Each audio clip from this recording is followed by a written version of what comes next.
I believe that loneliness is the most dangerous feeling in the world. Growing up, I was made to feel like a burden, and so I tried my best to stay hidden and not talk unless I was spoken to. It just kind of led me to feeling like I didn't belong anywhere. So going into high school, I didn't have any friends, and I didn't like talking to people, and I started using self-harm as a coping method to get through anything that was going on in my life. And then I met some people going into high school, and some of them went to youth group, and they had invited me to go.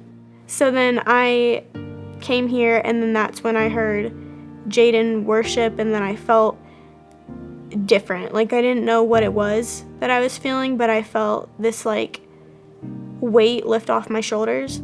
That feeling, it felt so good, and it replaced the need for me to self-harm or to shut down completely. Like it just replaced a void, and I wanted to bring the Holy Spirit home with me instead of just feeling like that couple hours of freedom on Wednesday nights. So I started laying on the driveway at night and listening to like the crickets and then trying to hear what God was saying to me.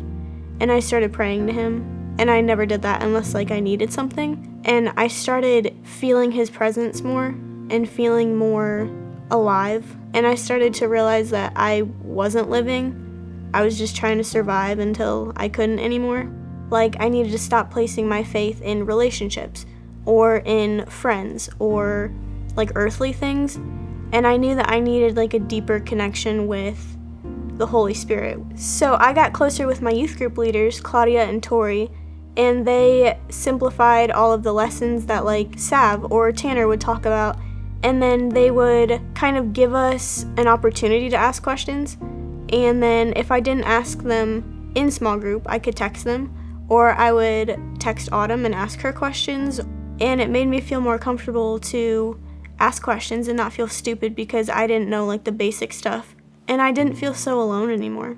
And even when I was like having a terrible day, and even if I did relapse, it made me feel like I was going to be able to pick myself back up again with the Holy Spirit. After I found Jesus and realized that he was actually the one that was helping me get back up, and he never actually let me fall all the way, it just felt like it, because I was pushing him away with each sin that I did. He just kept sending me invitations to come back to him. Jesus was always there, and he was always trying to get my attention, but he wasn't gonna invite himself into my life. He was waiting until I gave him an invitation. And when I finally gave him that invitation, it was like this huge wave of relief, like almost pushed me over. And it was truly like I had gone from death to finally living, and I was finally not trying to survive anymore. I was finally getting to experience what life could be. So I made the decision to get baptized on June 6th of 2022. My name is Kenzie, and with Jesus, I was able to go from death to life.